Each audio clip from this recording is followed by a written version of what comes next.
So to get started with today's program, I want to thank the Friends of the Library for their generous support for today's program.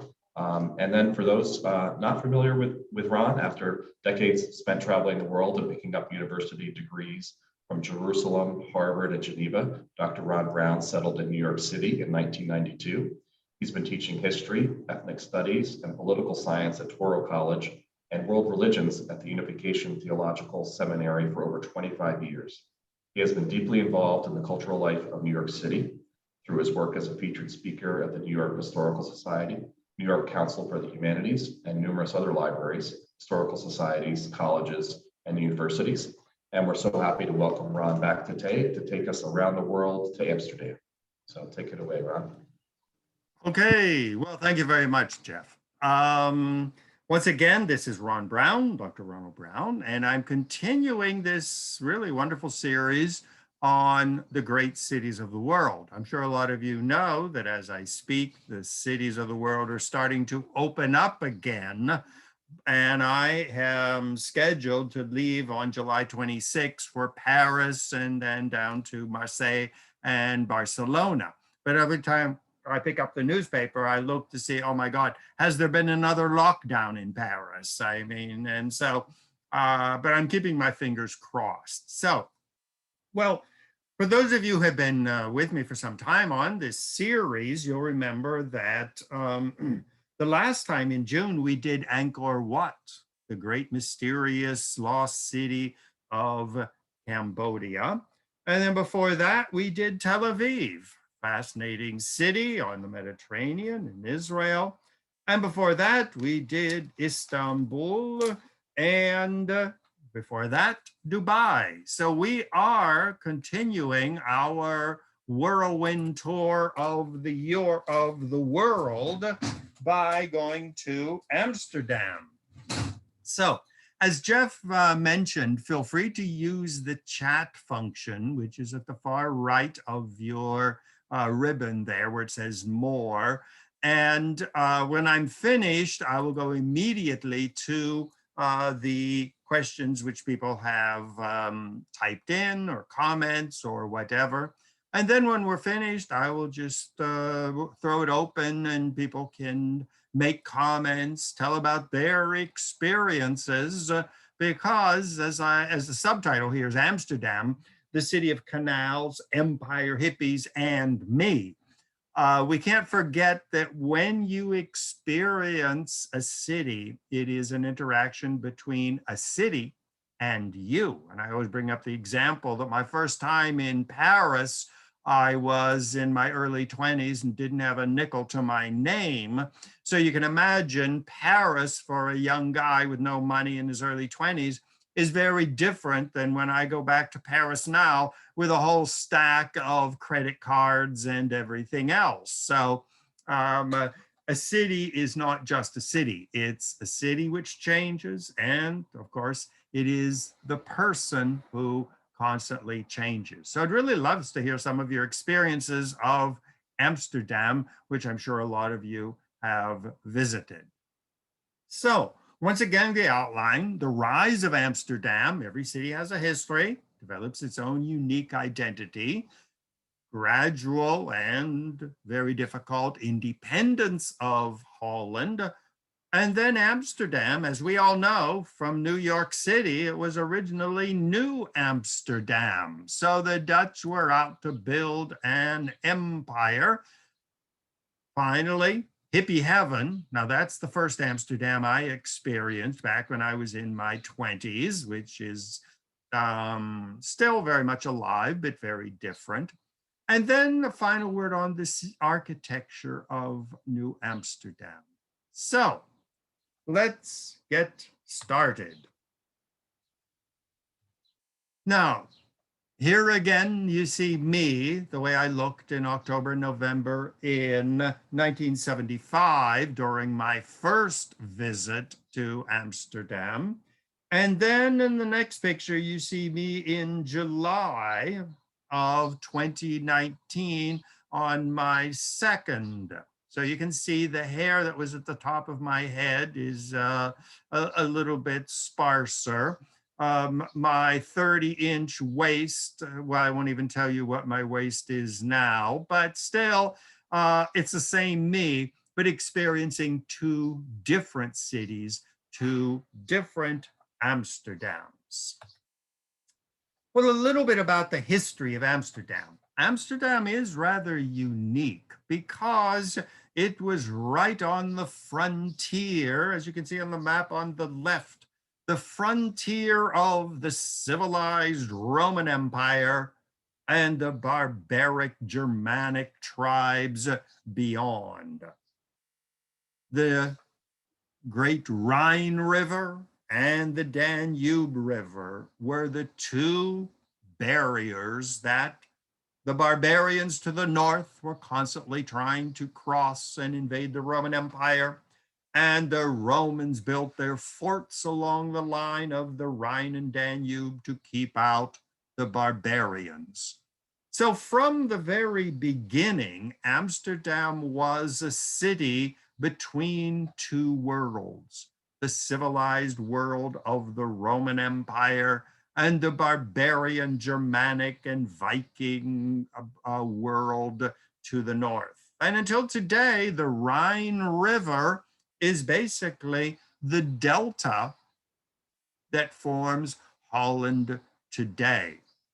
Now, if you look at the map on the far right, you can see that the Frisi, or the Frisians to the north, and the Roman settlements, Colonia Agrippina, Nova Magnus, and the other ones. So that we can see that Holland, as we see in the middle with Amsterdam, is basically a frontier province, preserving its Germanic heritage, because Dutch is a Germanic language like English and Danish and German and Swedish, but it is heavily influenced by Roman culture.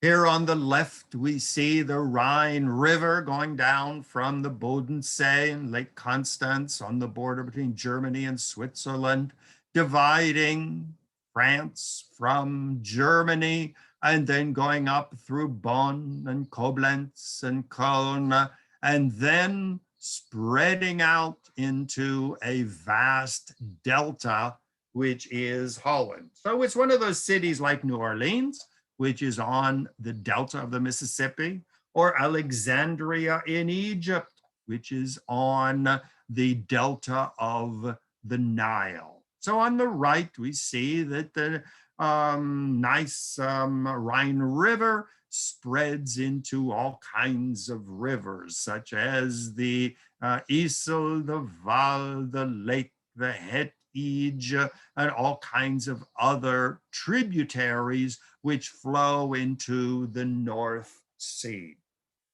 which explains a lot about the geography of Holland. Most of the country lies under the sea level. Well, Amsterdam, the word dam, only no ends here, just D-A-M, is the same as the word in English. So when we talk about a dam, it is an artificial barrier meant to control the flow of the river. So it is one of the branches of the Rhine before it reaches the North Sea is called the Amstel. Now, this is not the beer, but this is the Amstel River.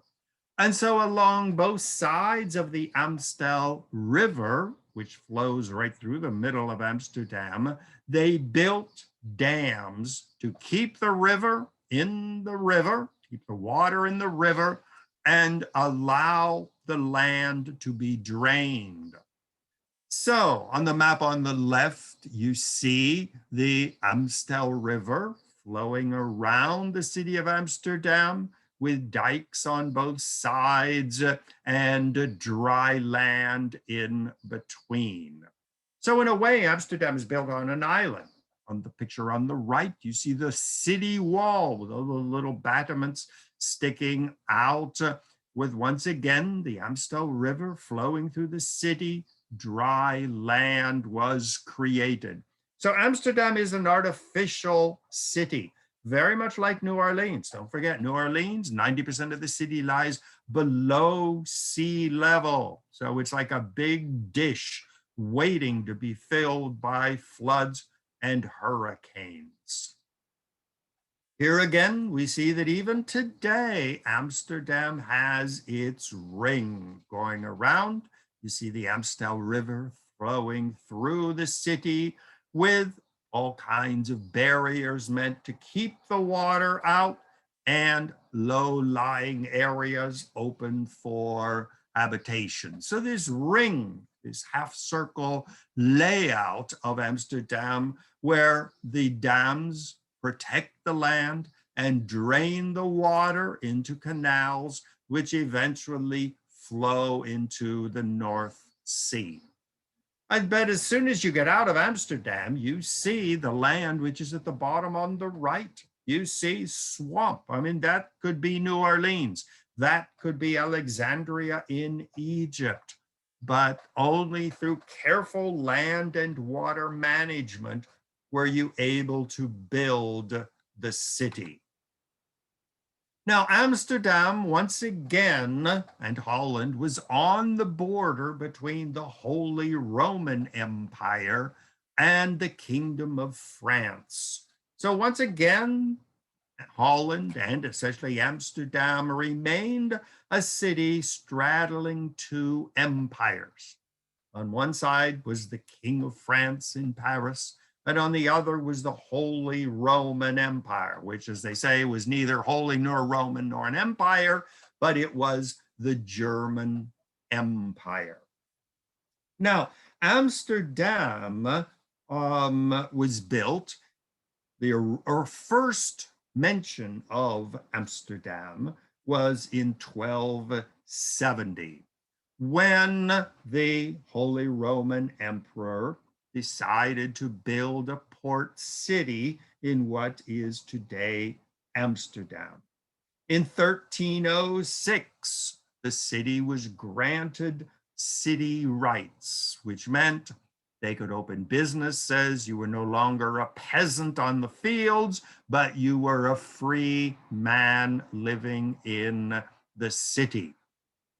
It was granted city rights by Albert I of the Habsburg Empire, who became not just a Habsburg, but he was elected by the Emperor of the Holy Roman Empire. So once again, it was straddling two different worlds, the Kingdom of France and the Kingdom of the Holy Roman Empire. Now, the oldest building in Amsterdam is the Oude, which means old kerk, which means church, very similar to the German Kirche, or even the Scottish kerk, which is the old Germanic word for a house of worship. And this dates back to 1306, and it still stands. Typical of Northern architecture, both the building on the left and the Oude Kerk on the right, is huge windows. And the Dutch didn't decorate their windows with stained glass pictures or anything, because don't forget, Amsterdam is far in the north of Europe. And so in the winter, the days are short. In the summer, the days are long. So you take advantage of every drop of sunlight that makes its way through the clouds. So typical of what they call the canal houses, such as the one on the left, you see boasts big windows. That's why all of the Dutch, when they go on vacation, they go to Portugal or Greece or southern Italy to just draw in the sun. They are Germanic people, which means they are pale-skinned and brown and blonde hair and blue eyes. And so that explains why Holland has one of the highest skin cancer rates of any group of people, because they worship the sun. So the Oude Kerk is still a functioning church, but It is mainly a museum. They do close it on Sunday, but any other day you have to pay admission to see it.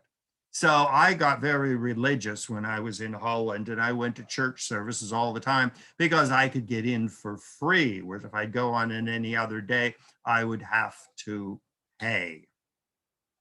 The new church, or the Nieuwe Kerk, 1385. Once again, Gothic architecture, big open windows, at the most tinted glass, but usually pale glass to let in as much sun as possible.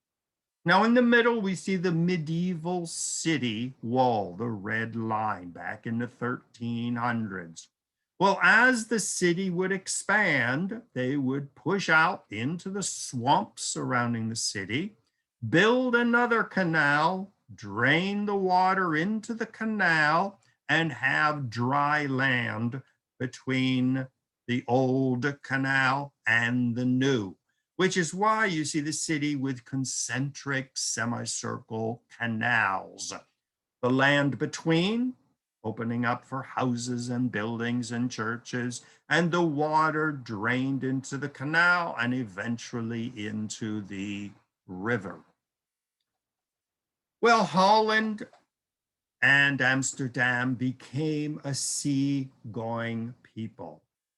And here you see the Montelbansturm, the tower built in 1512, one of the landmarks of Holland. With, you can see it's right on the canal with a church in the distance. And another canal house, long, narrow canal house built right beside the tower. And this testified that by the 1512s, Amsterdam was already becoming a major shipping city, built on canals, built on the rivers with easy access to the North Sea. Holland became a sea-going people.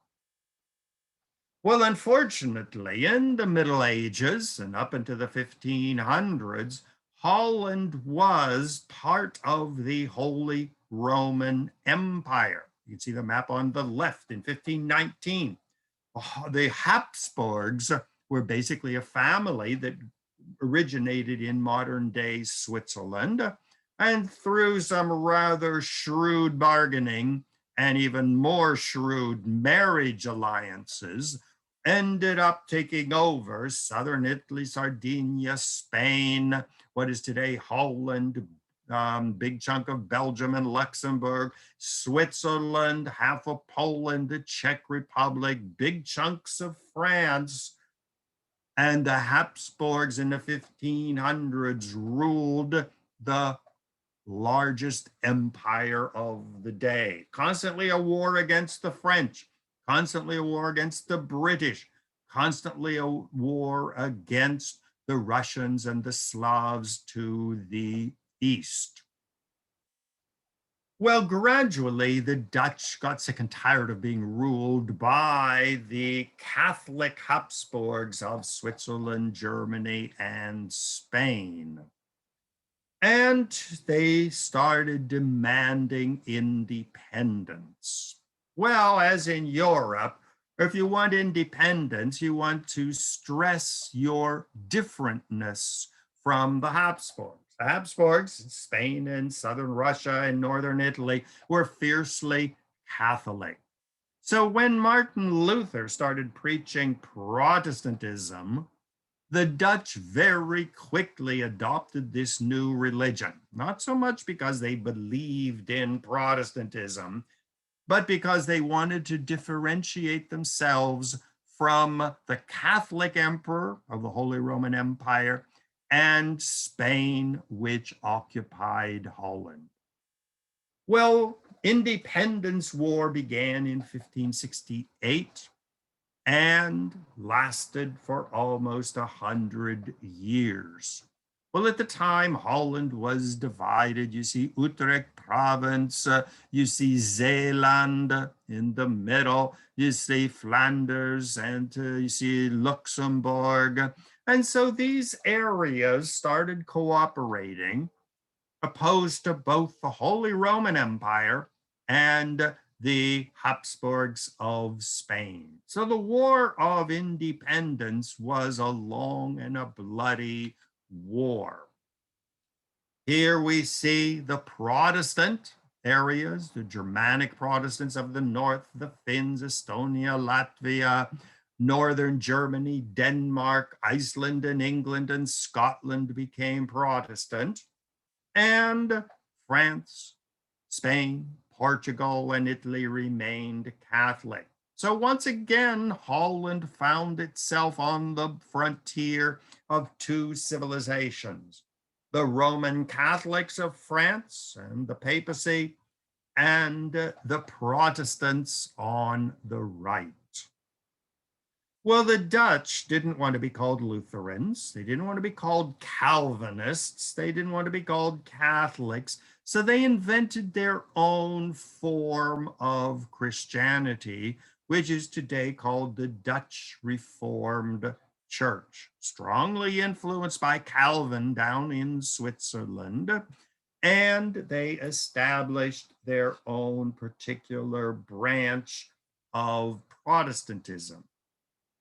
And the Dutch Reformed Church joined the English Anglicans, the German Lutherans, the French Catholics as a new religious movement. And don't forget, these were the Dutch Reformed who established New Amsterdam.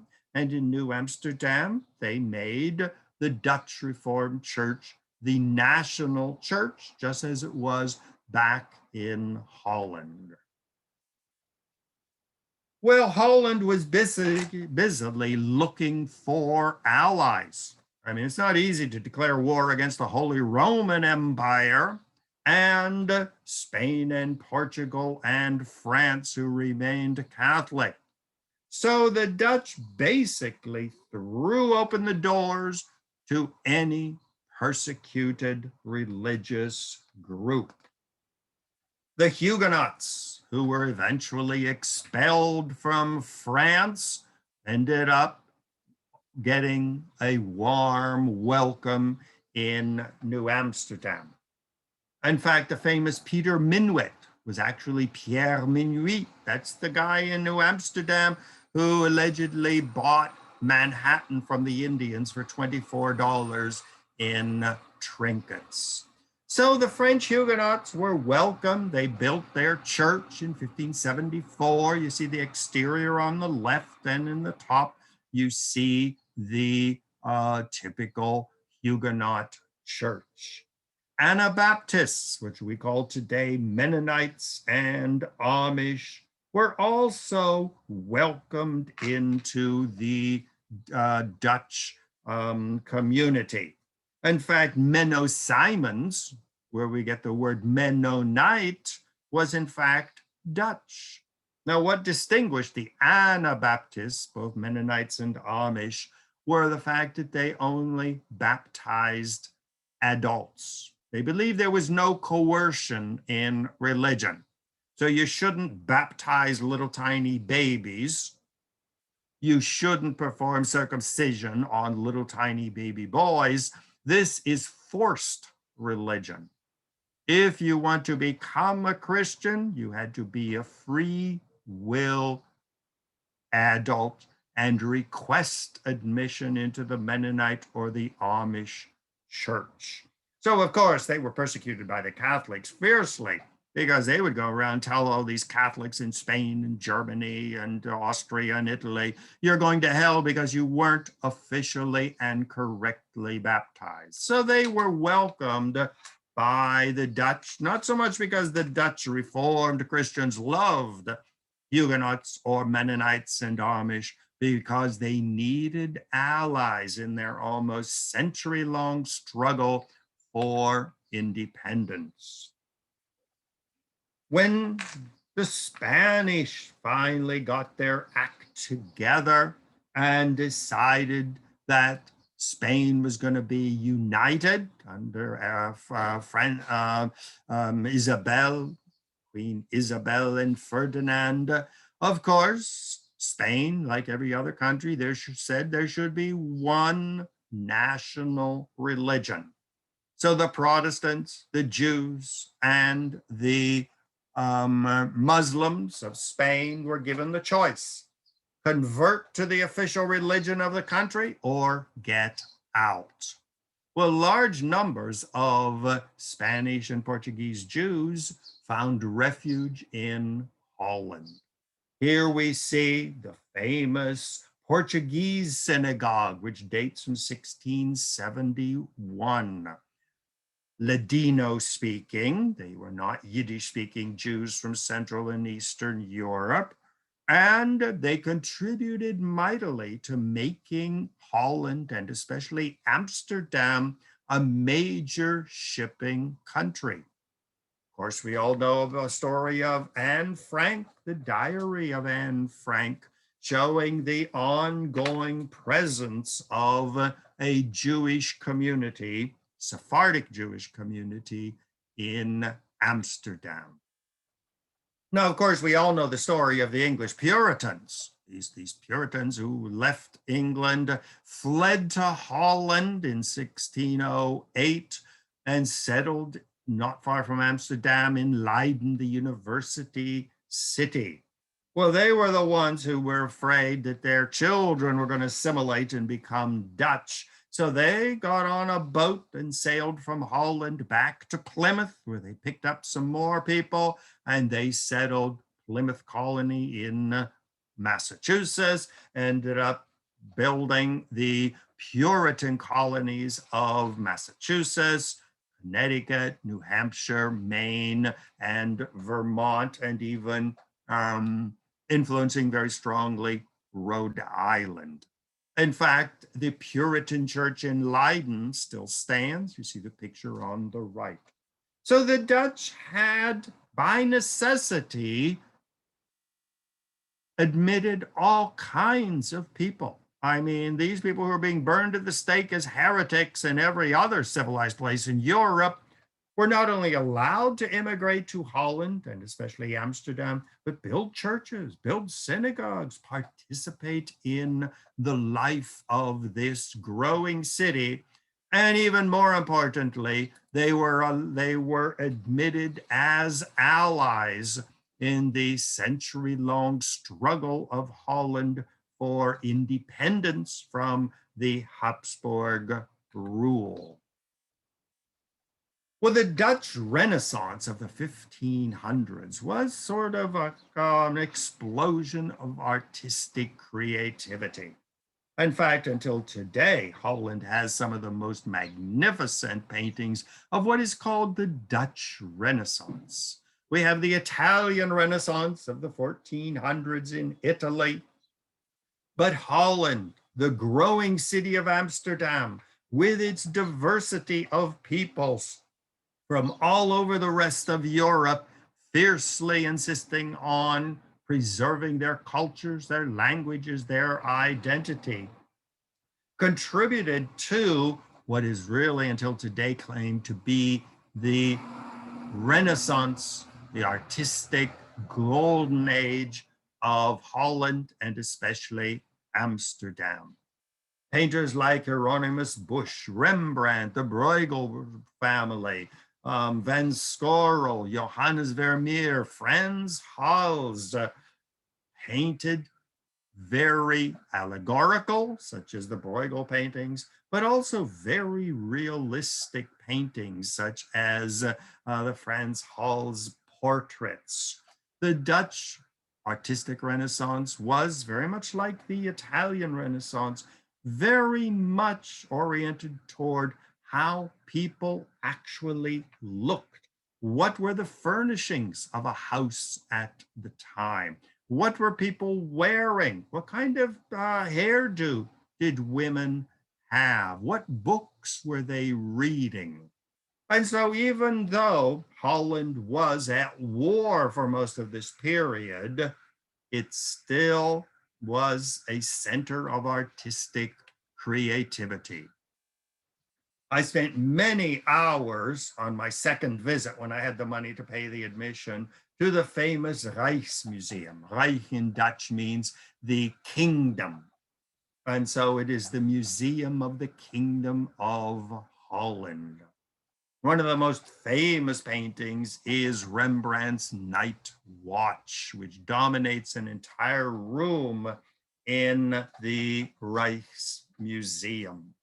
Hieronymus Bosch's rather strange paintings, but once again portraying the real life of a city, the imaginations, the illusions, the dreams.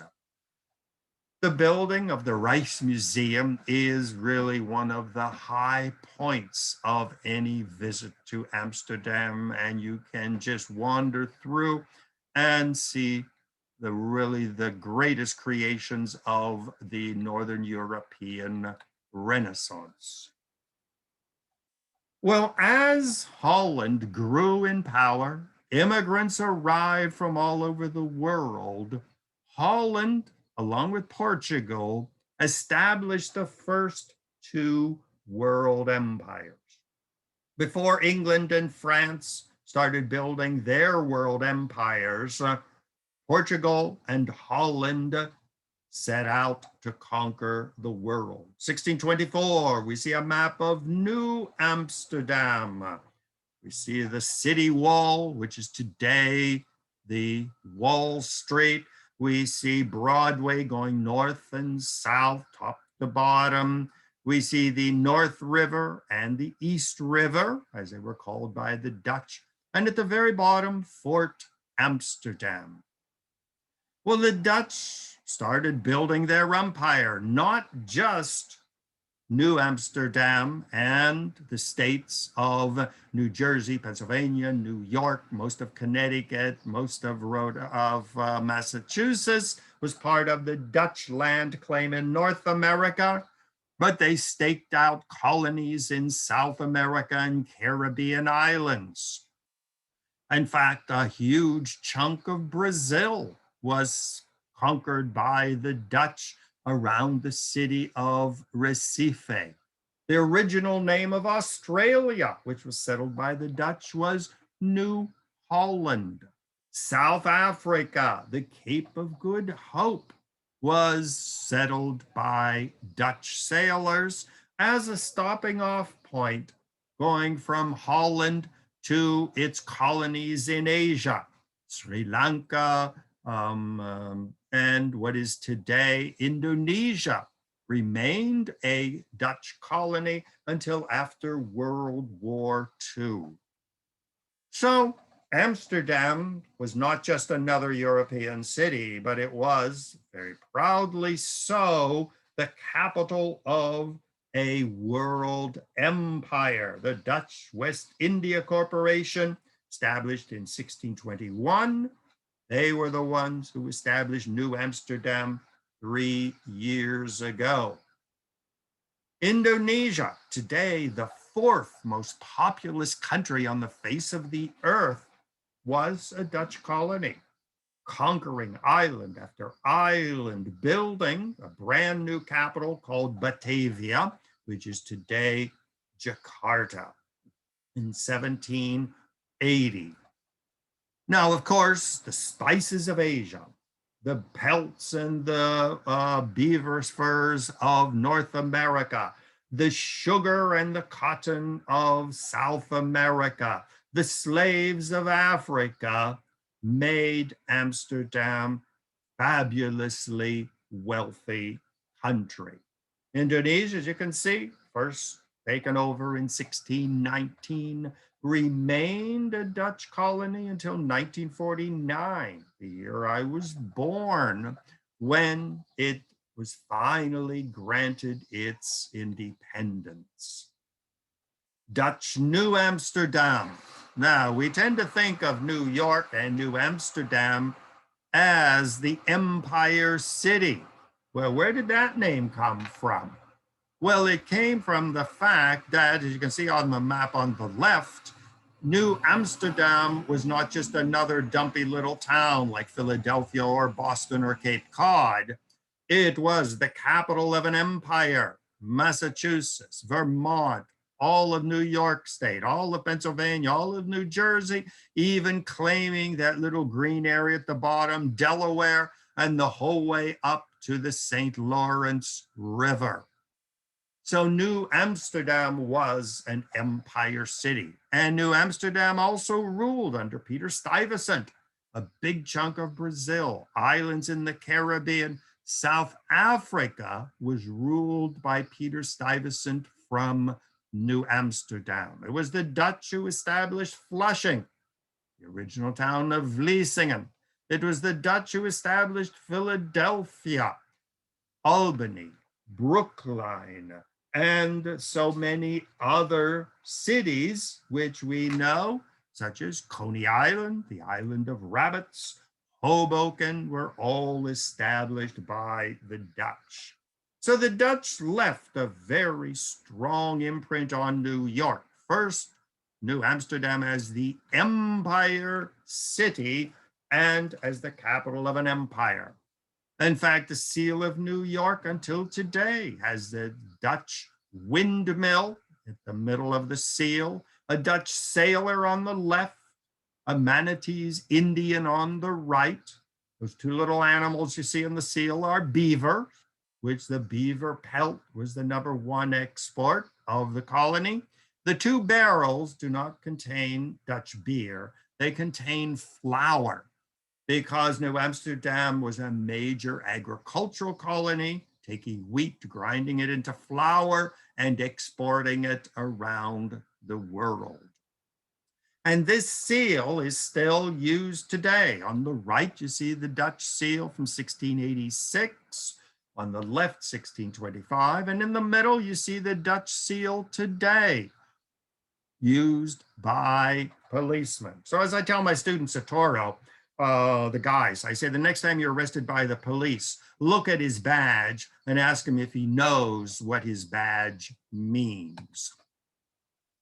The Dutch were notoriously shrewd businessmen. Pierre Minuit, known as Peter Minuit, bought Manhattan for $24. I mean, this was the inspiration to Donald Trump's real estate empire. Even the language we speak, to beat the Dutch, meaning to exceed your expectations because you out-Dutch the Dutchman. A Dutch agreement, getting somebody drunk and convincing them to sign a contract. A Dutch auction, an auction in which the goods are offered at gradually decreasing price. A Dutch bargain, a bargain settled over drinks. Going Dutch. Any of you guys who have ever asked your girlfriend to go Dutch with them, I'm sure she did not become your wife because you were a Dutchman. You were considered cheap because each pays his own. Dutch leaf on a statue, fake gold leaf. Double Dutch, gibberish, hard to understand language. So the Dutch were ruthless, not only in negotiating between the Habsburgs of Spain and the Holy Roman Empire, making agreements with anybody who was willing to migrate to the colony, playing the English off against the Spanish, gradually getting independence and building their empire. Well, the Dutch were so ruthless, they even created the famous tulip mania. The tulip, which the Dutch first discovered on one of their business deals in Turkey, discovered this beautiful bulb that would grow in multicolors. Well, they brought some of them back and they claimed that these were the only bulbs in existence. Well, the fashion of the day, everybody wanted tulip bulbs growing in their yard. So you can see beginning in 1634, 1636, the price of tulips skyrocketed until suddenly everybody realized that you could send a ship to Turkey and bring back a whole shipload, and the price catapulted and declined, and tulips became worth a dime a dozen. So this was the first big business scam, as you can see by the book by Mike Dash, Tulip Mania, the story of the world's most coveted flower and the extraordinary passion it aroused. Well, needless to say, the Holy Roman Empire, the King of England, the kings of other countries of the world lost their shirts during the Great Tulip Burst. But who made a fortune? The Dutch businessman. They're laughing about the tulip craze until today. Well, another great contribution of the Dutch to world culture is the famous gentleman named Sinterklaas, which is the Dutch way of pronouncing Santa Claus. Thomas Nast's famous drawing of the Santa Claus, which we recognize until today, is in the middle. The icon of St. Nicholas, the wonder worker, who was a bishop in Turkey, was adopted by the Dutch as their answer to the Catholic Christmas. The Dutch Reformed Church did not celebrate Christmas. They celebrated the feast of St. Nicholas on December 6th. And until today, boats arrive in every Dutch town, the most important one being the ship which arrives in Amsterdam with Bishop Nicholas, or Klaus in German, or Klaas in Dutch, arriving with his African slaves to Amsterdam. Now, of course, this has become rather controversial to have Dutch people in blackface, even worse to have Africans portraying African slaves. But don't forget, Holland was the leading slave exporter for almost 100 years. The Dutch colonies would export slaves to New Amsterdam. The famous Dutch slave market at the end of Wall Street was one of the largest slave markets in the eventual United States. So from Santa Claus, we get Santa Claus, another gift of the Dutch to American culture. Well, Amsterdam continues to be rather creative when it comes to preserving the identity of a unique city. The New Amsterdam, the Amsterdam Stedelijk Museum. Stedelijk means stately, sponsored by the state or the region of Amsterdam, not the country of Holland, is the Museum of Magic and of Modern Art. So you can see the ultra modern architecture. Once again, it is an art museum. That was one of the things that disappointed me in Holland, because as a historian, I was really fascinated by the Dutch global empire, but no one museum is dedicated to this empire. Might be a bit politically incorrect. But during the 60s, Amsterdam reinvented itself. So when I arrived in 1975, Amsterdam was the land of freedom, land of sexuality, the land of drugs, the land of total freedom in lifestyle. In fact, even before it was legal, you could buy any drug you wanted. The sex clubs were absolutely flourishing. Saunas were notorious. And so Amsterdam, when it lost its empire after World War II, finally becoming just another country in Europe, re-identified itself as a city of absolute freedom. whether it is political, sexual, drugs, lifestyle, anything went in the new city. In fact, you see the Amsterdam, the magic center, started attracting immigrants from Africa, from the former colony of Indonesia, from the Caribbean colonies, bringing all kinds of new and crazy religious movements. So the original political and religious freedom that distinguished Amsterdam expanded into freedom of every kind. Well, when I was there in 1975, those were still the good old days when you had the Dutch gulden, which was the currency. In Dutch, the G is pronounced like a het sound. So it's a gilder or a gulden.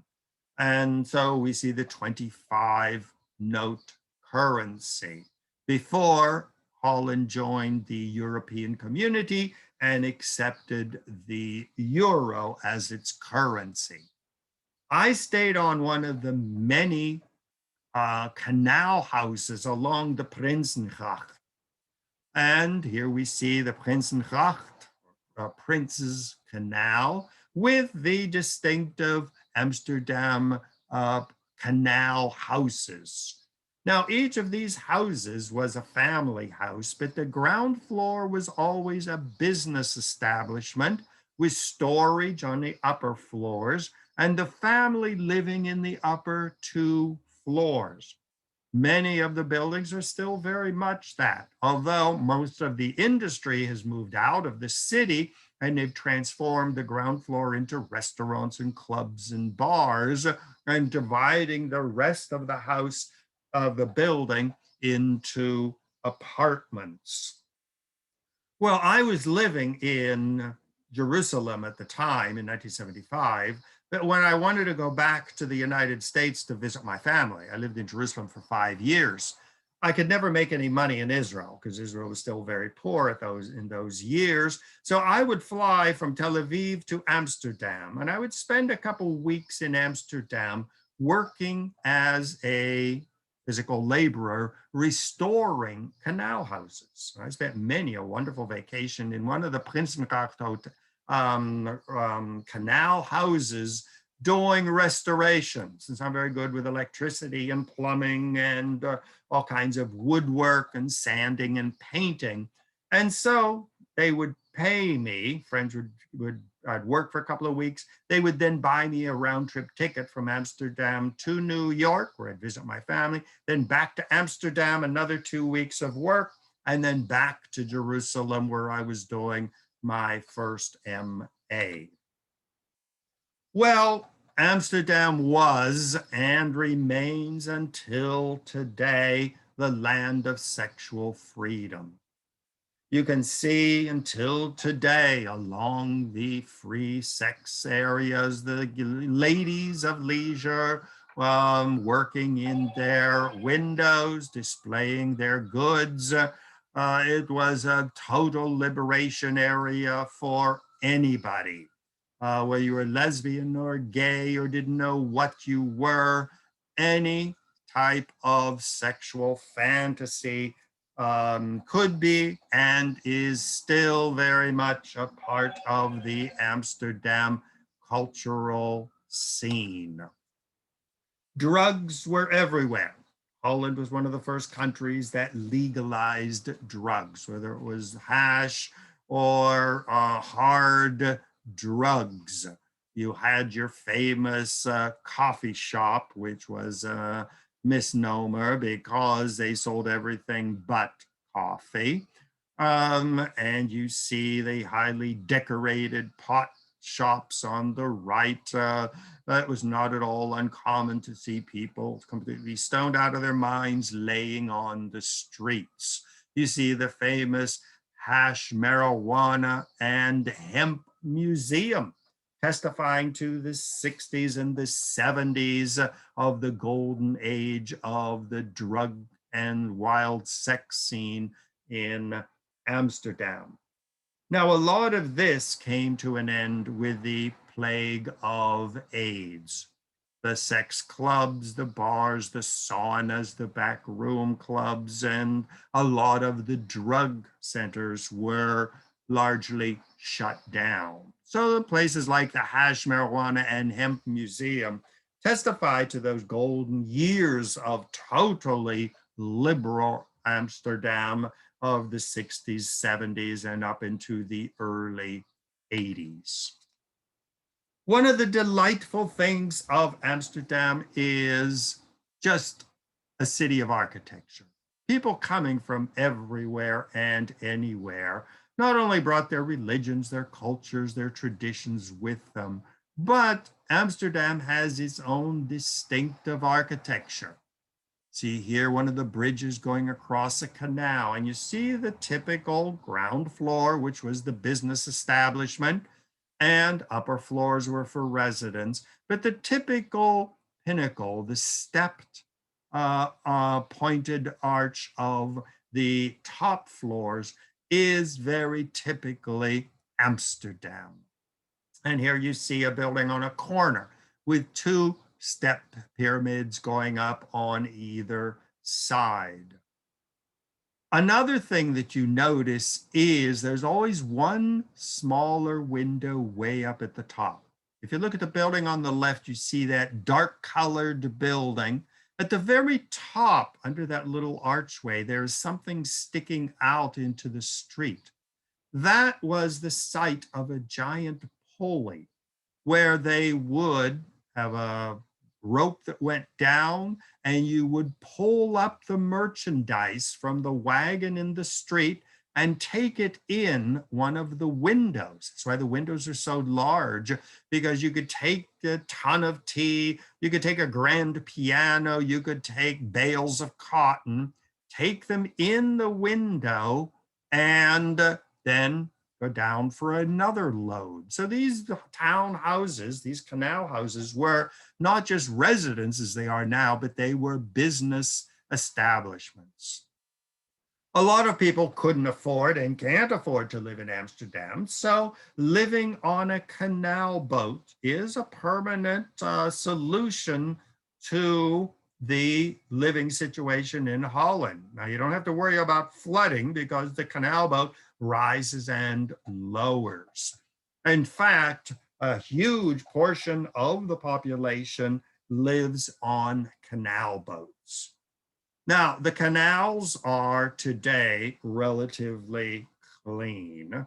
I wouldn't swim in them, but you do see kids jumping into the river, and you see people jumping off to the side of a canal boat, many of them which are 100 years old, constantly restored, and some of them are really quite elegant.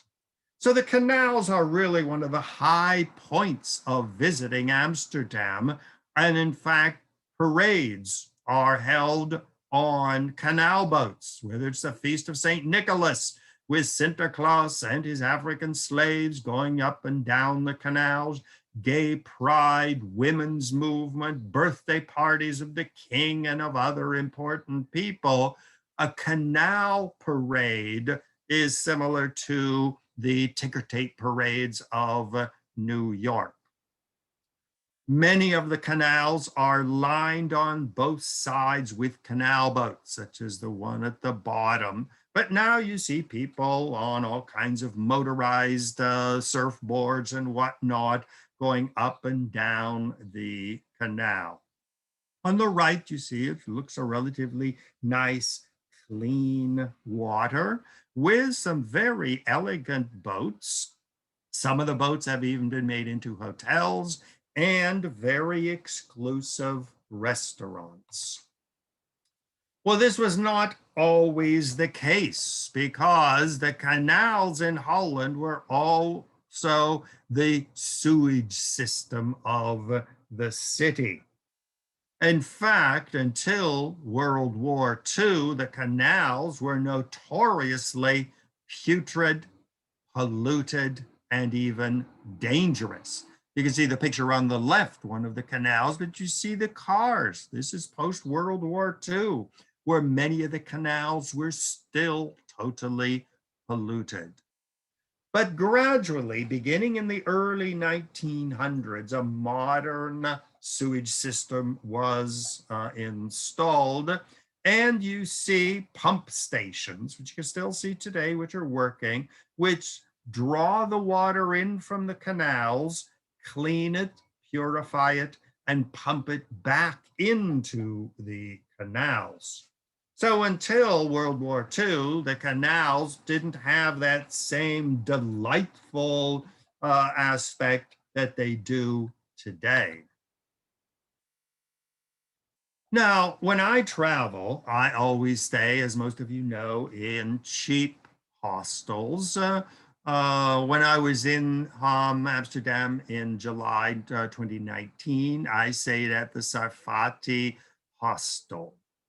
$12 a night for a bed and breakfast. So at the bottom right, you see the type of bunk beds. I do draw the line at 72 years old of getting an upper bunk. I don't want to break my neck in the middle of the night when I have to go to the bathroom. So I do request a lower bunk. But the wonderful thing about staying at these hostels, and I've stayed in hostels all over the world, and Sarpati has hostels, a chain of hostels in Africa, Singapore, Hong Kong, Iran, Brazil. And the wonderful thing about them is you meet such wonderful people. I mean, when I was there in 2019, I was really surprised to find out that these two guys at the bottom were not African Americans. They were of the rising middle class in Nigeria. Their fathers were politicians and medical people. And so the young Africans are just like young Americans or Australians or Canadians or Europeans. Grab a backpack, stay at a cheap hostel, travel around Europe. In the upper right, that shows me at one of the canals, how I looked in 2019. So even though at my age, I still had all kinds of credit cards and everything, I still like to stay in the hostels because so often it's supper time. I'd say, well, what's everybody doing for the evening meal? Nobody really knew. So, the French girls would make a big salad. I would go out and get some bottles of wine. The African guys would go out and get a couple roast chickens. And we would sit on the roof deck of the hostel and just exchange absolutely magnificent travel stories. One of the places to visit, and I visited my second trip, is the Royal Palace. When Holland finally got its independence, it had a king, although very limited powers, and the Royal Palace is right in the center of the city. It is still used as the Royal Palace, but on many days each week, it is open to the public. And that is really something very interesting to see, is the Royal Palace. But walking around Amsterdam, on every street corner, it seemed there was some other magnificent architectural masterpiece because Amsterdam takes great pride in its architecture.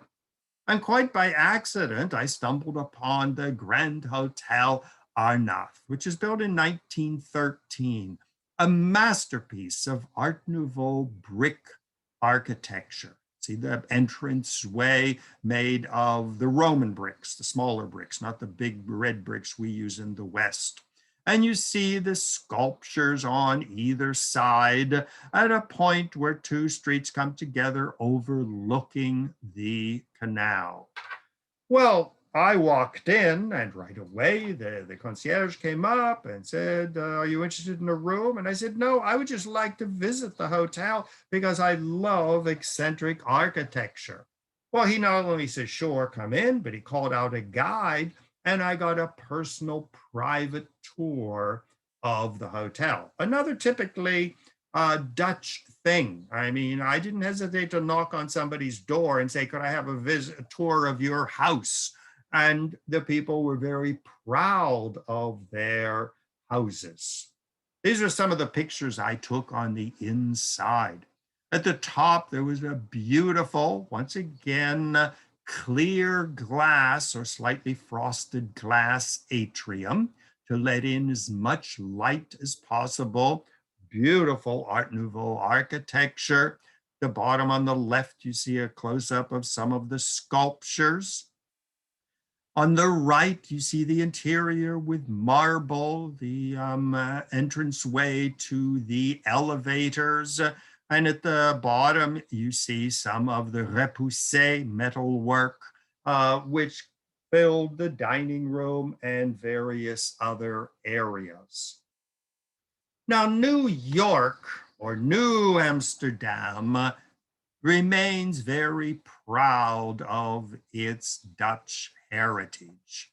In fact, in Lower Manhattan, not far from the World Trade Center and Wall Street, you see the buildings at the top left. Now, these are not from the Dutch period. They were built to create a little atmosphere of what Dutch New Amsterdam must have looked like. So you see the steps on the pyramid at the top, and you see the big windows with open glass, and you see a store on the bottom and businesses up in the upper area. The St. Nicholas Dutch Reformed Church, which was in the Fort Amsterdam, which was organized by Peter Minuit in 1628, was and remains the first church of New Amsterdam. Marble Collegiate Church, which you see in the middle at the bottom, is the direct heir to St. Nicholas Church and very proudly maintains its identity as the Dutch Church of New York City. Another Dutch Reformed church is the one on the upper right, which is in Upper Manhattan, again, built in the Dutch style. Below it is the Police Academy in New York City. Once again, you see built with the same Dutch style steps going up. So Amsterdam and its child, New Amsterdam, still maintain a lot of links, and both remain very much attached to their ancient empire history. So once again, as I always say, any city is a meeting between a person and a particular city, a person at a particular age, at a particular financial situation. On the left, you see me the way I looked when I lived in my apartment in Jerusalem with my cat in my early 20s. On the right, you see me at the Moscow State University giving a lecture, statue of Lenin behind me, because when I arrived in Moscow, it was still USSR. When I left a year later, it was the Russian Republic. And so I experienced Jerusalem in my 20s. I experienced Amsterdam in my late 20s, and again, just not too long ago. I experienced Moscow in 1992, again, a city in transition. So every city is a constantly growing, constantly evolving city. And the many Amsterdams which I experienced were each unique.